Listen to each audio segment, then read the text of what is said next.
આમોદ તાલુકાના કેરવાડા અને બુવા ગામ વચ્ચેના માર્ગ પર આજે એક હૃદયદ્રાવક અકસ્માત સર્જાયો હતો, જેમાં એક વૃદ્ધે પોતાનો જીવ ગુમાવ્યો છે. મળતી માહિતી અનુસાર ઇટોલા ગામના વતની 62 વર્ષીય અબ્બાસ રહીમ જાદવ પોતાની મોટરસાયકલ નંબર GJ6MS0812 પર સવાર થઈને કેરવાડાથી પોતાના ગામ ઇટોલા તરફ જઈ રહ્યા હતા. આ દરમિયાન માર્ગ પર જઈ રહેલા એક ટ્રક નંબર GJ16AW 6855 સાથે તેમની બાઇક ધડાકાભેર ભટકાઈ હતી. અકસ્માત એટલો જોરદાર હતો કે બાઇક સવાર અબ્બાસભાઈને શરીરના ભાગે ગંભીર ઈજાઓ પહોંચી હતી અને તેઓ લોહીલુહાણ હાલતમાં માર્ગ પર પટકાયા હતા.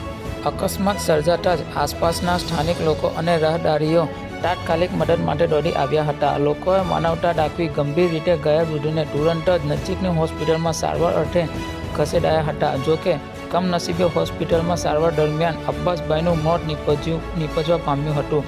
એક સામાન્ય મુસાફરી આટલી અંતિમ સાબિત થશે તે વિચારીને જ પરિવારજનોને ગ્રામજનોને ભારે આકંઠ છવાઈ ગયો છે. ઘટનાની જાણ થતાં જ પોલીસ કાફલો સ્થળ પર પહોંચી ગયો હતો અને અકસ્માતનો ગુનો નોંધી આગળની કાર્યવાહી હાથ ધરી છે. આ કરુણ ઘટનાને પગલે ઇટોલા ગામ સહિત સમગ્ર આમોદ પંથકમાં ઘેરા શોકનો લાગણી પ્રસરી ગઈ છે.